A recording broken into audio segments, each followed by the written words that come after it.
It is your Classic Metal Show right here on the ClassicMetalShow.com. That is Leatherwolf from the Street Ready release. That one goes out to Uncontrolled Noise in the chat room, who's also an affiliate of the Classic Metal Show, carries the Classic Metal Show live on Saturdays and then replay through the week. Got some wicked ways there, Kim. And speaking of wicked ways, yes, Sons of Anarchy for the final season debuted this week. Yes. And Gemma. Basically showed her wicked ways. Yes, she did. In this episode. And so if you're a Sons of Anarchy fan, you might be interested in this conversation. If you've never seen the show, you really need to get caught up. The way that I described this, Kim, were you a fan of The Sopranos? Yes, very much. Would you consider the Sons of Anarchy The Sopranos on motorcycles?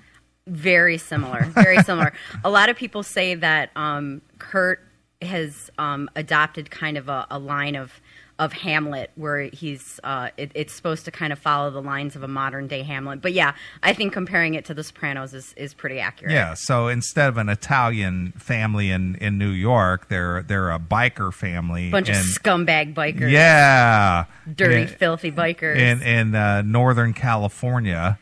And so anyway, this is the final season of Sons of Anarchy, sadly to say. Yep, the last ride. And I turned Chris onto the Sons of Anarchy in, I believe, it was the third season. Yeah. He hadn't caught up on that, and I basically, dude, you got to watch the Sons of Anarchy. That was the Ireland season, wasn't it? I believe it was. Yeah. I don't remember, but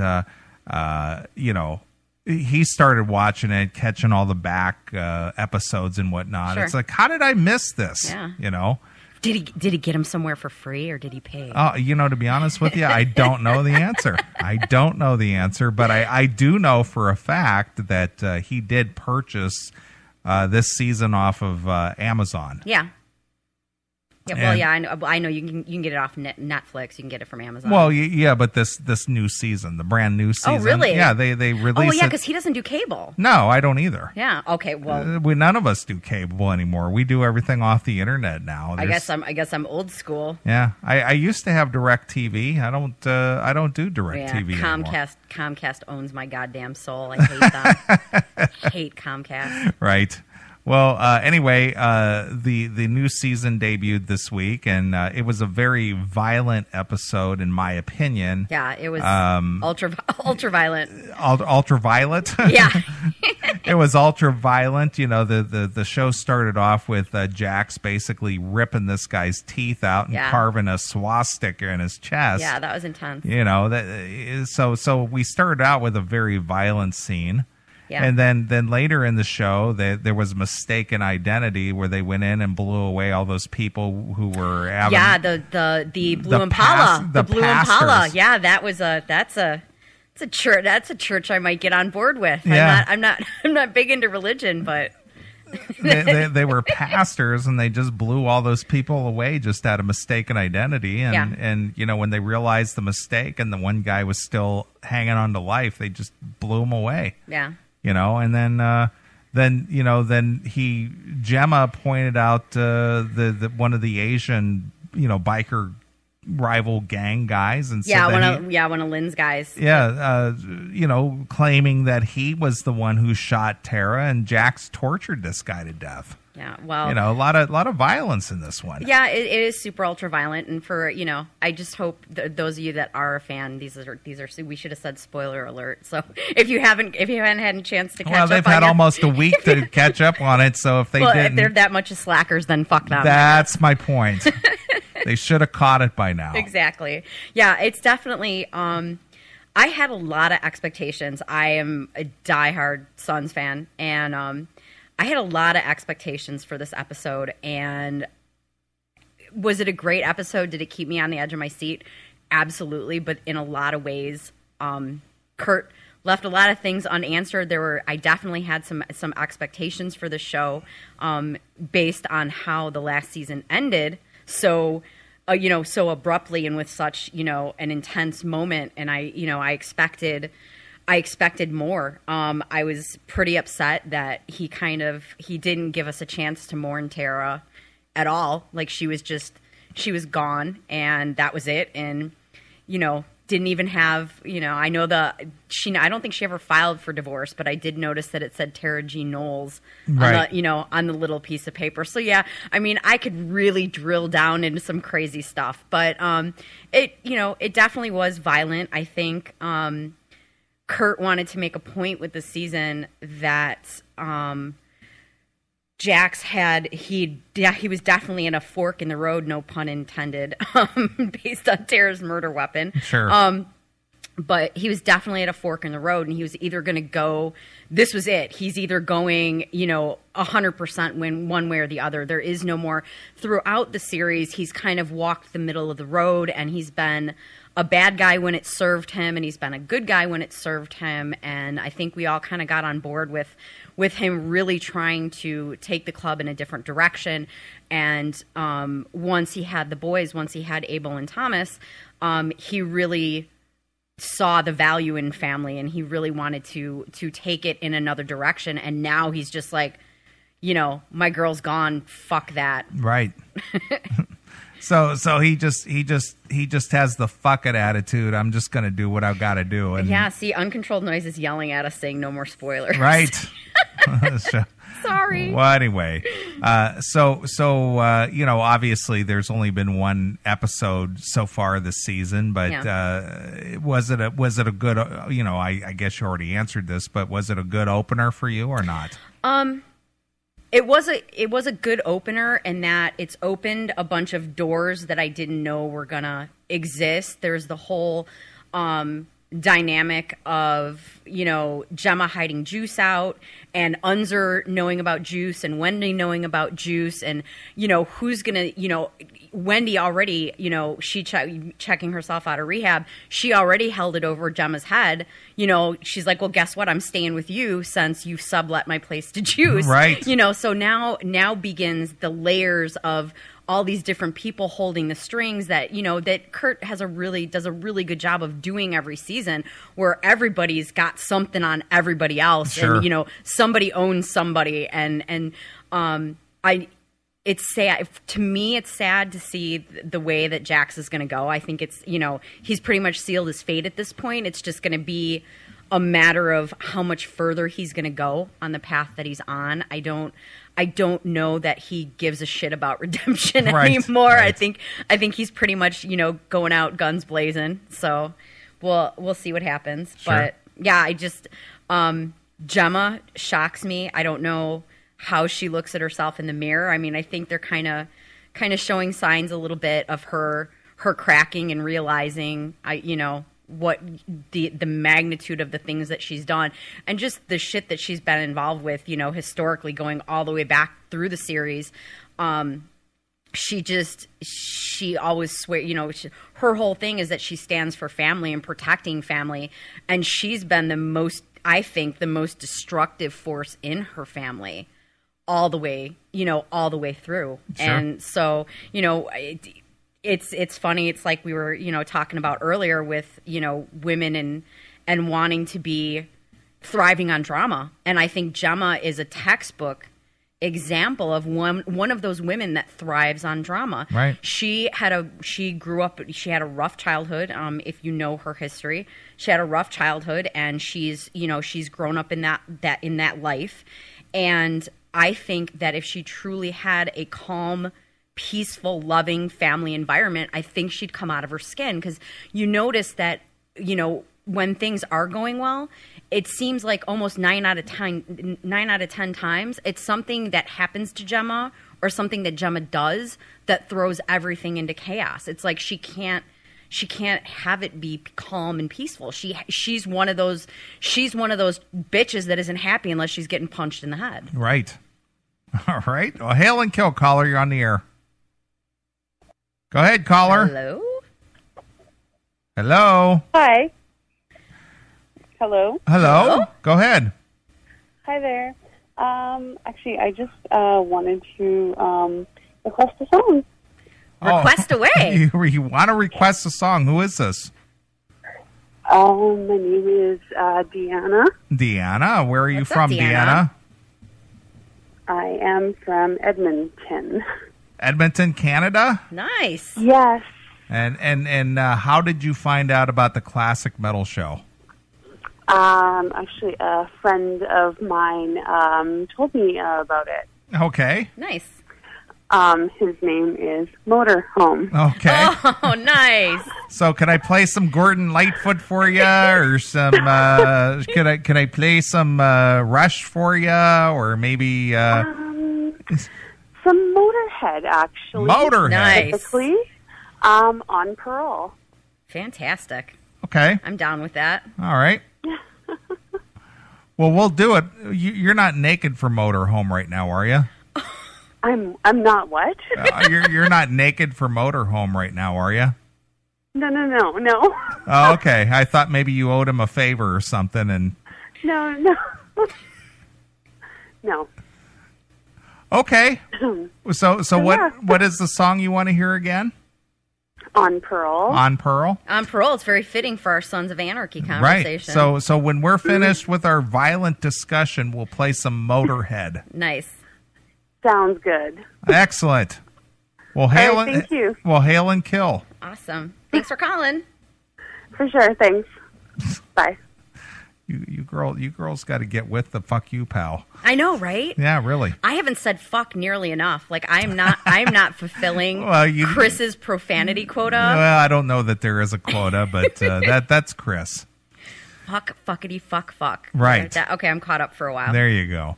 Well, anyway, getting back to Gemma, I guess after being married to Al Bundy for all those years, it just might have got her all nutsy. Nice. Yep. It's all that Aquanet Yeah, sure. from the Peg Bundy years. Right.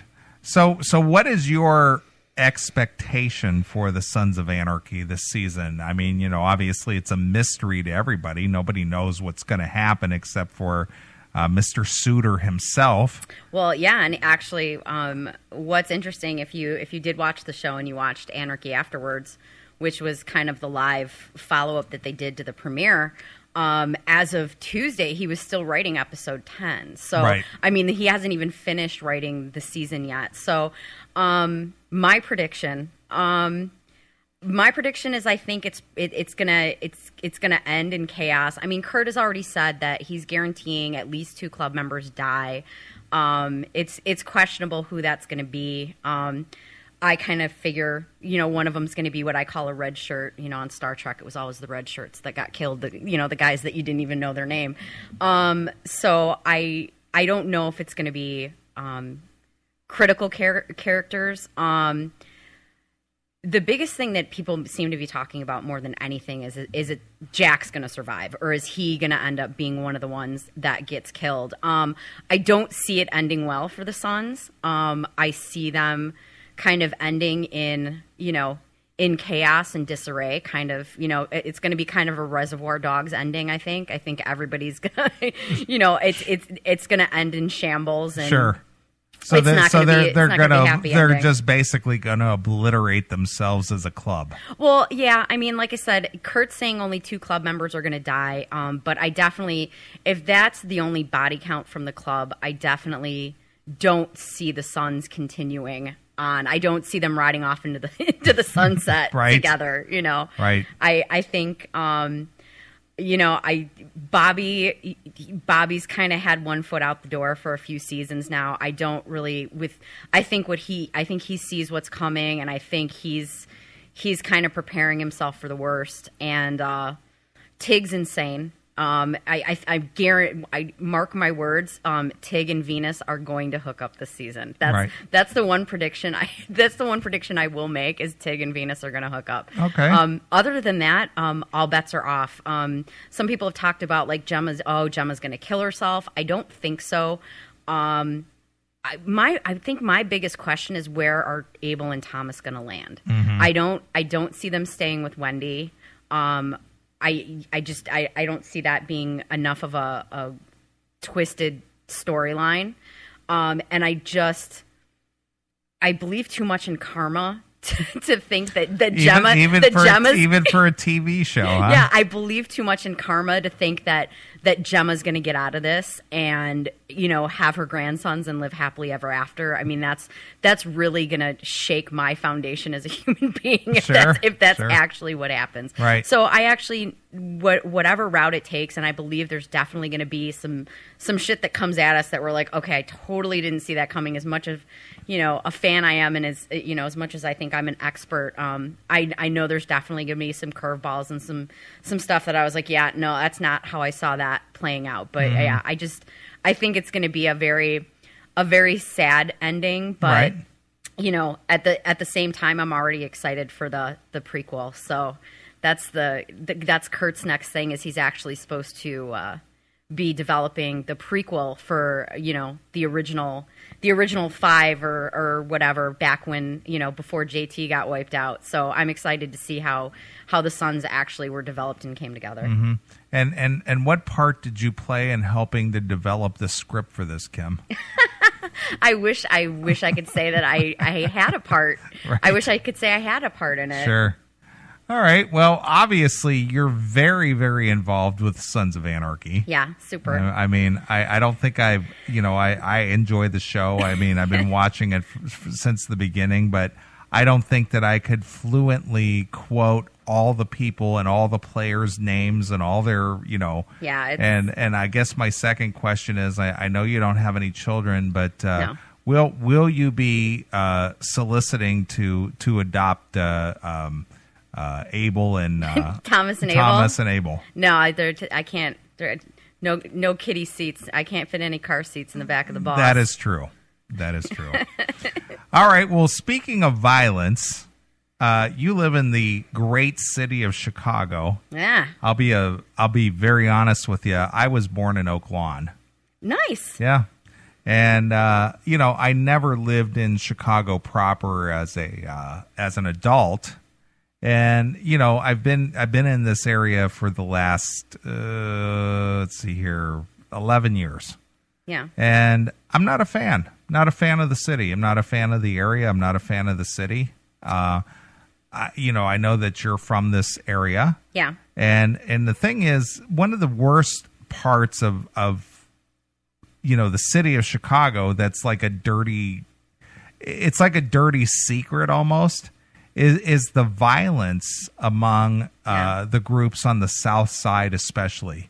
Yeah, I mean, it's been pretty consistent. Well, and like you, I had, you know, growing up, actually, my grandfather on my mother's side was a Presbyterian minister, so I'm a granddaughter of a preacher. So that sure. that tells you a lot about me. I'm the daughter of the preacher's daughter. So I had family that lived in Chicago proper, but like you, I actually I was born in Evanston and I grew up in the northwest suburbs. Sure. And so yeah, it's pretty incredible, especially with, you know, the things that went on, you know, recently in Missouri, and the response of people and how people were just, you know, rioting and having, you know, just they went nuts. And to us, I hate to say it, but if you live in Chicago or anywhere near Chicago, you're so desensitized to it. I mean, it's, you know, every day that they make it front page news how many people got killed over the weekend. Sure. And you really don't even acknowledge it. Right. You really don't. And I'm not saying that that's okay. No, I'm it's just not saying okay. But go ahead. That's truly the way it is. I mean, as soon as it gets warm outside, I mean, usually the biggest body count is Memorial Day weekend. Sure. Memorial Day weekend is the big first holiday weekend of the year where it's typically warm, and that's, you know, sun's out, guns out, and it's just, you know. is that the catchphrase in the hood? Is sun's out, guns out? No, that's actually the catchphrase of all the bros at the gym that I work out at. But right. I figured that it was fitting. But yeah, I mean, in no way am I saying that it's okay. But it's truly what happens. And, you know, believe me, this is another topic that I can talk about for a long time. And you know, people can make some very, you know, insensitive statements, and it becomes very political and everything like that. And I mean, as far as politics, I tend to lean to the right more than the left, but I also understand that if you're not doing anything to break the cycle of violence and poverty, right, it's never going to be any different. And I'm not a socialist. I'm not saying, okay, everybody, let's divide divide our shit up equally. But that doesn't work though. No, it doesn't work. And let me tell you, gun control doesn't work either. So, well, I'm glad you brought that up, because that was actually my next question. We were the last state. We were the last state in the United States to get a concealed carry law, right. and that just passed. I think the beginning of this year, right? And it's what people don't understand is criminals don't give a shit about the law.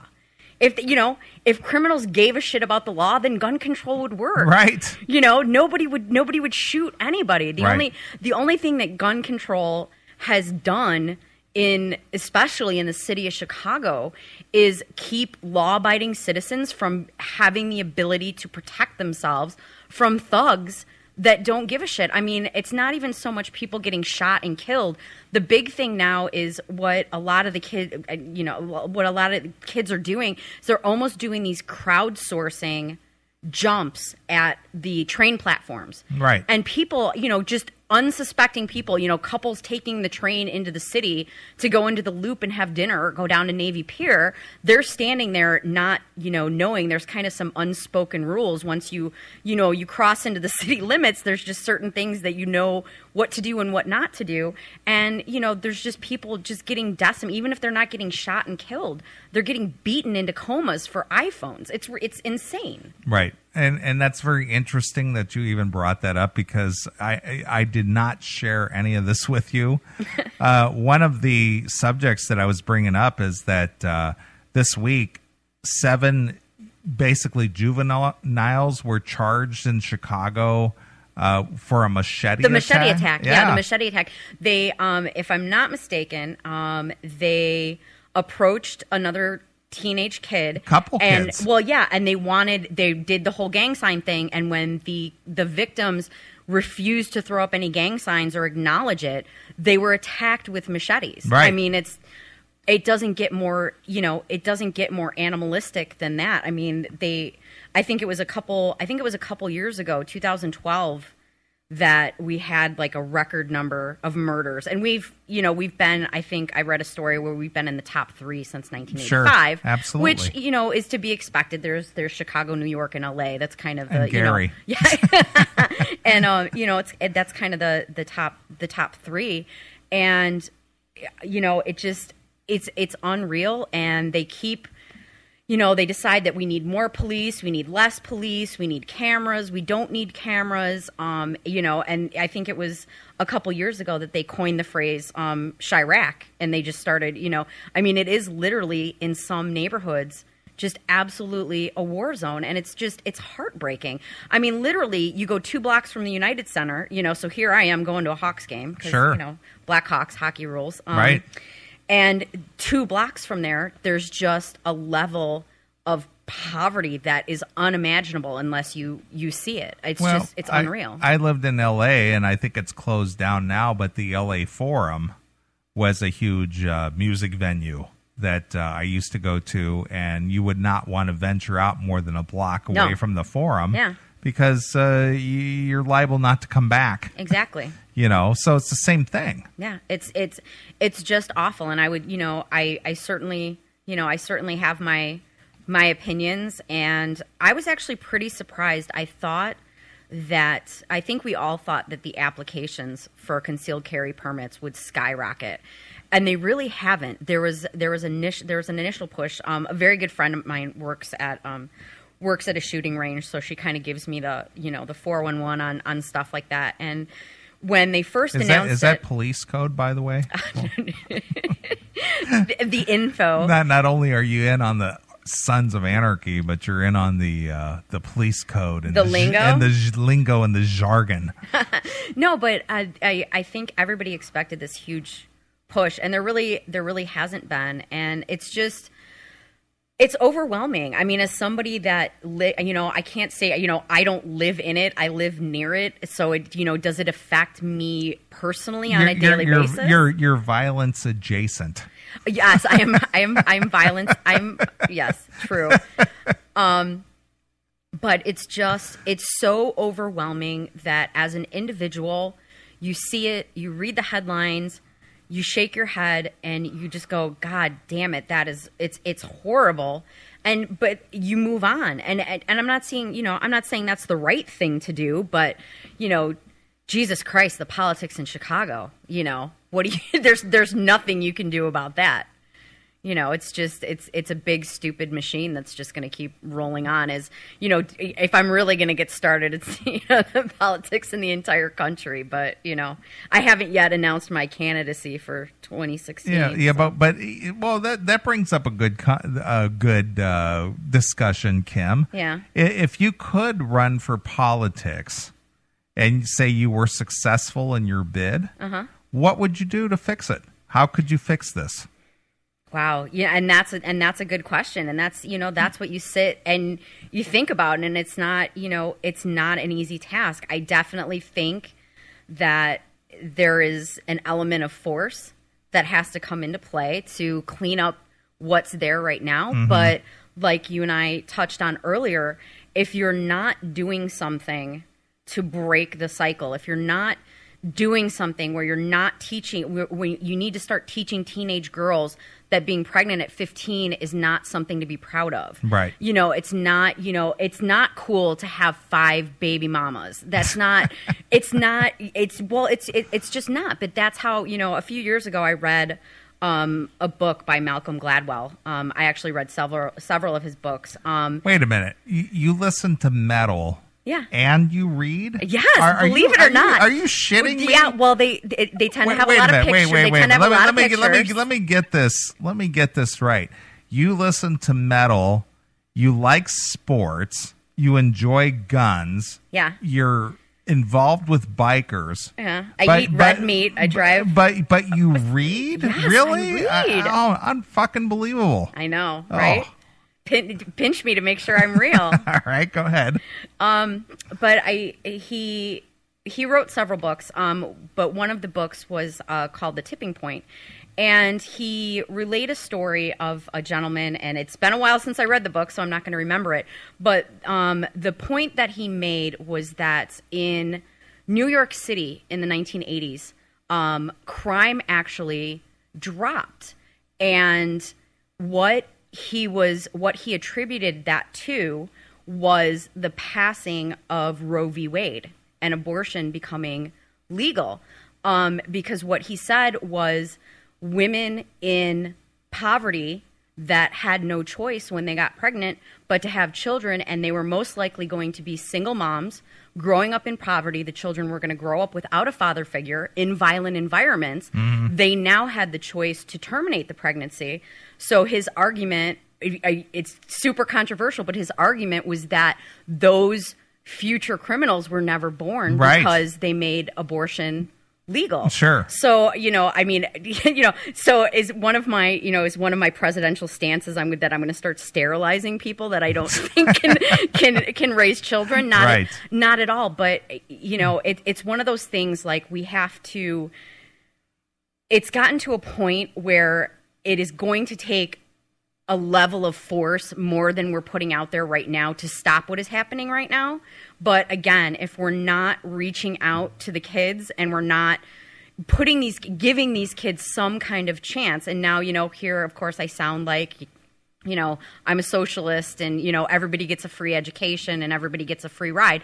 That's not what I'm saying at all, but it's just, if you don't break the cycle, it's just going to continue and it's going to get worse. But it goes back to the whole question, since our theme tonight is money. Yep. Does throwing money at the problem going to fix this? I think it would probably take some level of money, because who's gonna get to be on the ground and who's going to actually make those changes, they're not going to do it for free. True.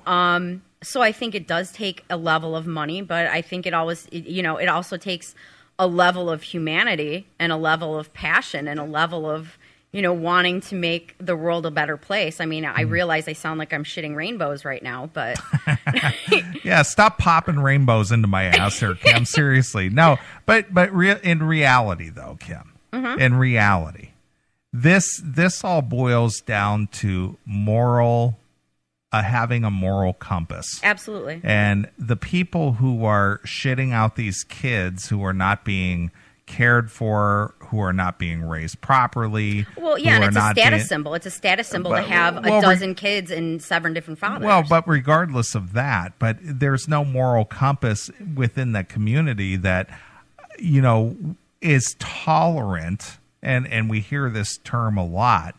Oh, you're just not very tolerant. Well, tolerance means I can get away with whatever I want to, and you can't judge me for it. Yeah. That's what tolerance means in today's lingo. Mm-hmm. But there is no community out there that holds anyone accountable for anything. Because how dare you judge me? How dare you hold me accountable? Who are you to say how I should live my life? Well, so on and so forth. And we end up with what we have now because everybody is unaccountable for everything that they do.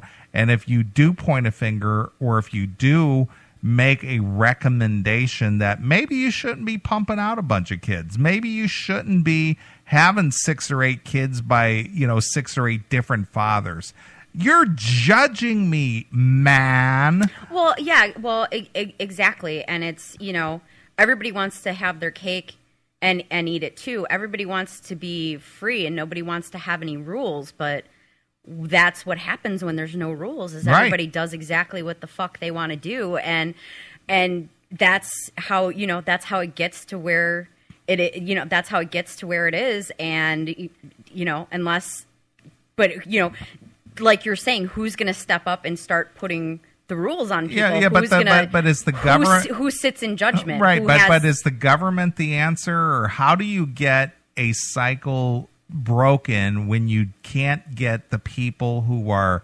responsible for this to adopt the attitude or the thought process or the moral conviction that maybe I shouldn't be having 6 and 10 kids, maybe I shouldn't be hooked on crack, maybe I shouldn't be out there running the bars, maybe I shouldn't whatever the case may be. How do you teach these people or get them to the point to where they decide this isn't the way I should live? Maybe I should, live a more moral lifestyle and not do this anymore and teach my offspring the same way. Well, yeah, I mean, it's the $1 million question. I mean, how do you get the kid that is standing, on the street corner making $2,000 a day selling crack? How do you talk him into going to work at McDonald's for less than a living wage? Well, exactly. And I don't know if you caught it or not, but Chris had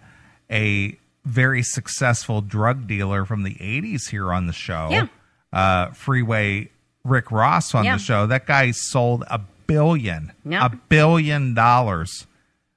before he was jailed, and he's out of jail now, which obviously he was on the show, but this guy was a billionaire. Billion, not just millions, billion. Yeah, that's a lot of zeros. That is a lot of zeros. But getting back to the point, what you were discussing here, there was an article that just came out that it says that truancy data shows a disproportionate racial divide in California schools. Okay. And I'm sure this is indicative of other schools around the nation, but African-American elementary students in California are chronically truant at nearly 4 times the rate of all students during the last school year, according to the state report released on Friday. The report by the California Attorney General's office is the first time the data has been broken down according to race and income levels. Officials say such data is needed to address the problem. Okay, here we go. How are we going to address this problem? Poverty and suspensions are contributing factors, it says. Mm-hmm. So if you're poor, for some reason, you can't make it to school on time. Well, yeah, and I think probably you'll find that if you really dug into a lot of those cases and a lot of those situations, whatever parent or family unit they may be growing up with, they probably didn't get to school on time either. Right. So basically we have people having children that shouldn't be having children. Yep. All right. Overall, so now we come back to my, my sterilization. Well, my sterilization but platform. now, but your platform there of sterilization. now you're infringing on my civil rights, absolutely. Man. Absolutely. But that's just it. What do you want? Do you want freedom? Or do you, Well, I want freedom to pump out as many units as I feel I need to. Well, my tax dollars will keep covering it. Sure. Overall, more than 250,000 elementary school students missed 10% or more of the 2013-2014 school year, or roughly 18 or more school days. Now, when I went to school, oh my God, I get my ass beat. From kindergarten to high school through 12th grade, yeah. So basically 13 years of schooling, I may have missed 6 days total. Yeah, the only time I missed school was if I was truly ill, deathly ill, like I had mono and had to go to the hospital, or measles, or the mumps, or fever, or yeah. something. Stuff they all have vaccinations for. Right. We're showing our age right now. Right, exactly. But there was no I didn't even cut class. Sure. I didn't even go off campus for lunch. But again, it goes back to the point that you're making that I wish I had an answer for you. But it goes back to the way I was raised.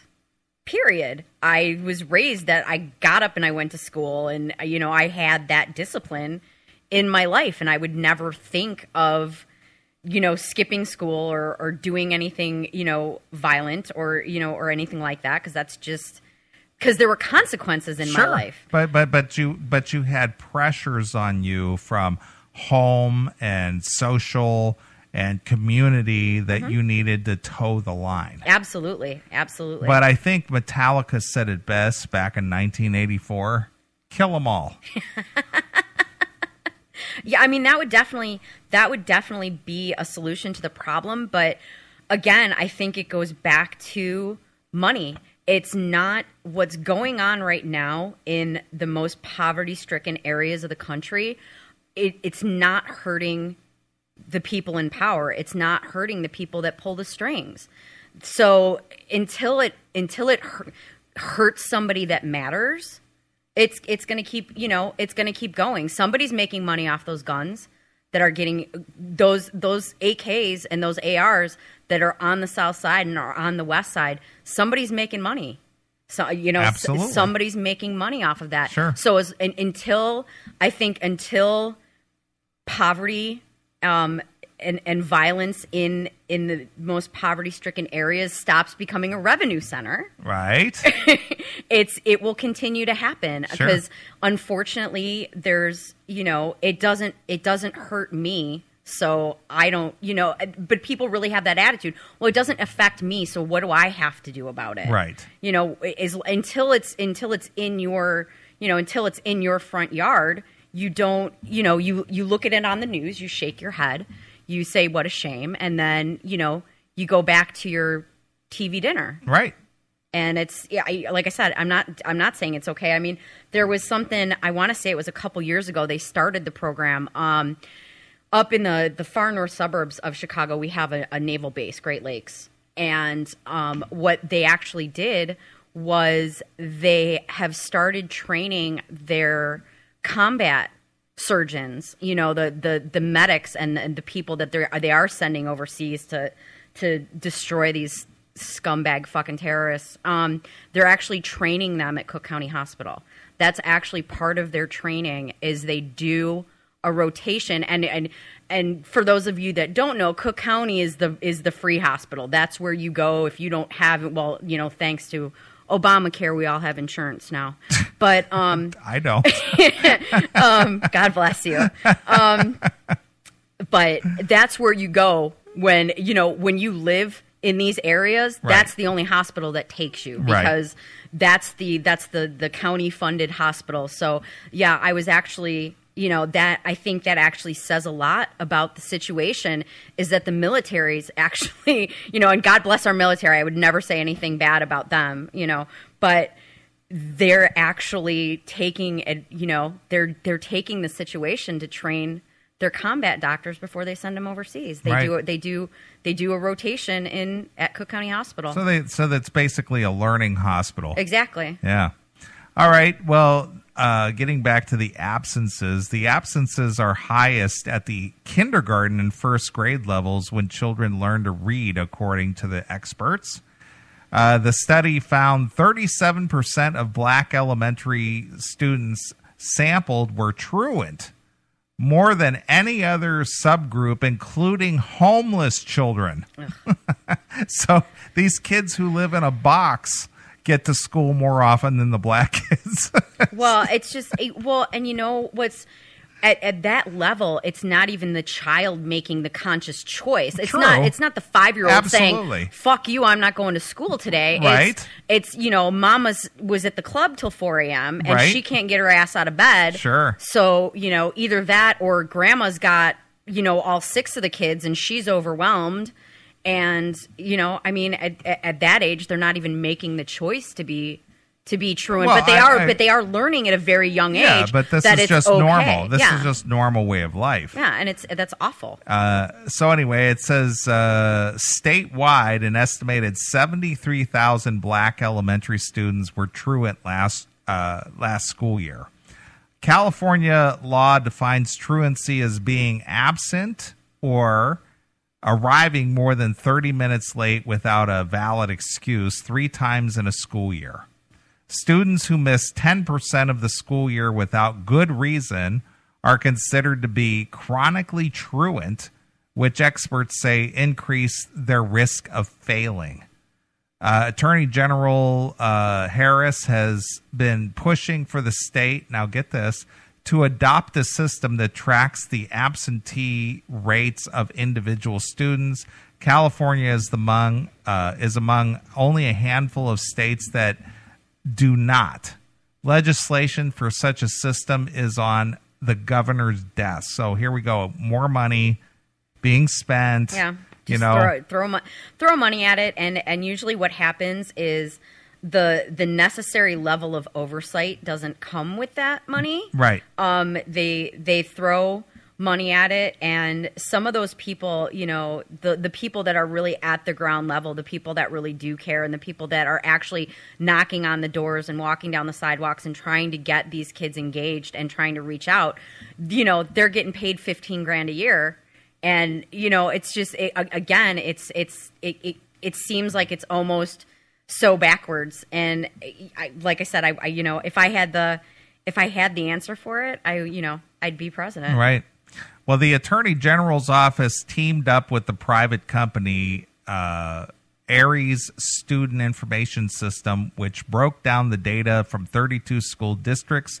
The study found almost 90% of the elementary students who missed 36 days or more of the school year were from low-income families.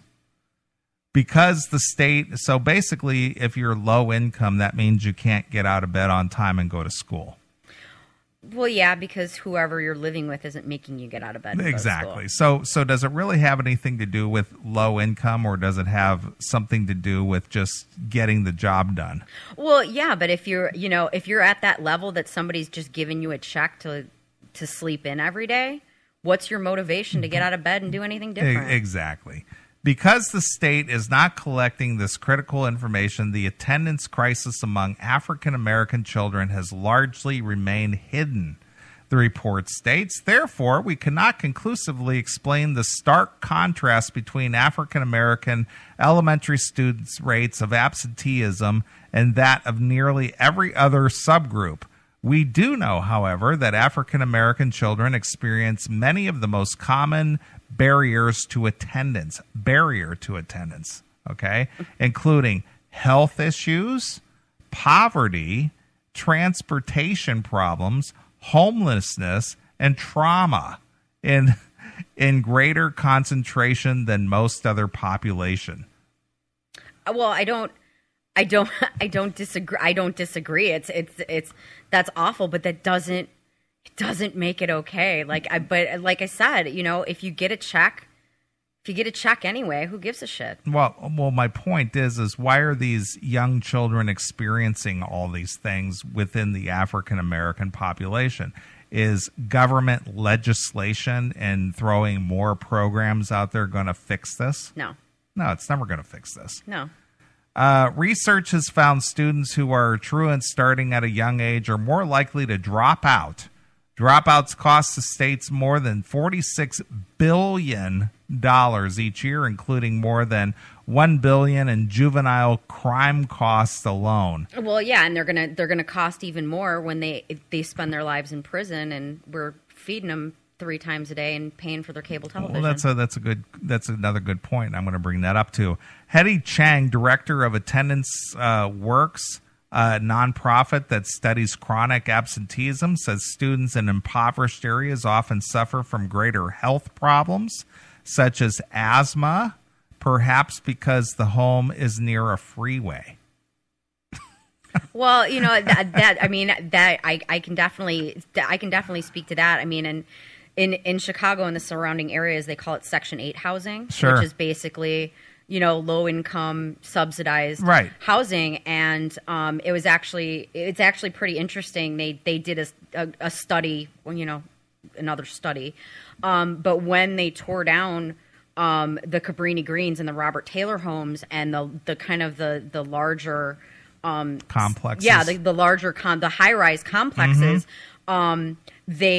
you follow the stream, and it actually, I live not too far from the train station, and basically what it is it's these corridors where all the trains lead out of the city, is basically where they turned all this housing into Section 8 housing. So yeah, it doesn't tend to be on a golf course. Right. So, absolutely. And so, I mean, yeah, and I'm sure there's health issues as well, because again, it goes back to taking care of your children and having a job and having, going to the doctor and having checkups. And sure. Well, I thought Obamacare was going to take care of all that. Oh, are you kidding me? Obama's going to fix everything. Right. Their parents may be working and not there to see them off to school, she said. Crime may be deterring some from going out in the neighborhoods. That goes back to what we were talking about. Yeah. Or they may be traumatized by what they've witnessed and act out at school, leading to them getting suspended instead of getting the help they need to stay in school. Many school districts have started overhauling their Get Tough policies on students who skip school to improve attendance and graduation rates. Yeah, they've tried that by us. They actually have tried to. I know they do a big thing in the public schools. First of all, they're shutting down the public schools in record numbers and opening what they're calling these charter schools. Sure. And that's one way that they're trying to fix it. They also do a thing when school starts. If the kids actually show up on the first day of school, they get like $50 gift cards. And no, but I mean, it's really what they do. And now, like, they've tried to. What they do now is they try to fine the parents and they try to prosecute the parents. If your kid doesn't show up so many days, they actually go and try and arrest the parents and stuff like that. And so far that's not working out. It's not working out either. Those $50 gift cards aren't going too far. No, exactly. The state's largest district, the Los Angeles Unified School District, has implemented changes after a civil rights investigation in 2011 found that black students were underrepresented in gifted and talented programs, but overrepresented in suspensions and disciplinary actions.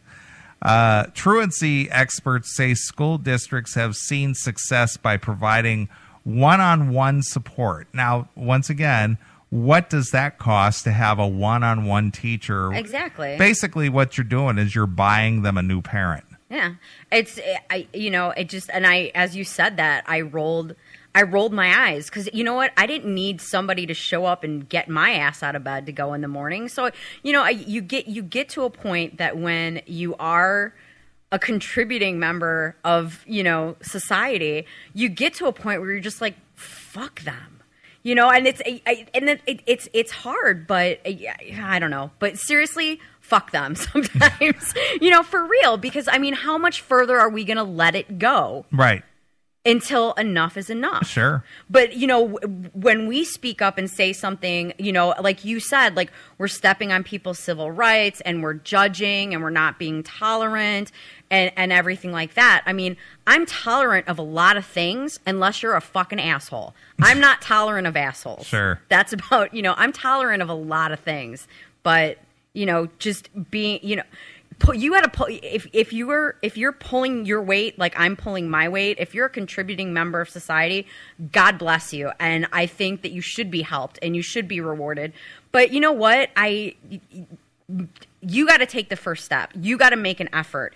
If you're doing the best that you can and you're busting your ass trying to do something, then yeah, you know what? I can see getting some kind of benefit or getting some kind of training or getting some kind of, supplement, for your education or whatever. But I don't know, if you're just going to collect a check and sleep in and hang out at the club. Your biggest supporter in the chat room, Demon, has a message for you. I actually felt bad. I saw her come in, and I wanted to do my my standatory Demon. Right. But we were busy talking about people killing each other. Sure. So I thought it a tad inappropriate. Right. Well, to wrap this up, Anna Salazar, who works with high risk youth in the Los Angeles Unified School District, said she has found a child maybe skipping school over something as simple as being embarrassed about having to wear a dirty shirt. Once I built a relationship with them, I found it's often something as simple as tangible as that, needing a clean shirt, she said. Wow. So basically, the money that they're purporting that they need to throw into another program, again, is basically buying these kids a new parent. That's really what it boils down to. It's just like, your mother squirted you out because she had you out with some guy that she hooked up with at the club. Yeah. You really need a good parent. Yeah. Well, here's my solution for the violence on the south and west sides of Chicago. Let's gather them up, put them on a C-30, and let's ship them over to Iraq and let them rock some of their machete. Rock some of their machete attacks. Right. Let's put them to good. Let's put them to good use. Right. Oh, I'm glad to see the compassion rolling out of your pores like that. I'm all about the love. You are. You're a very loving woman. I am. All right. Well, excellent.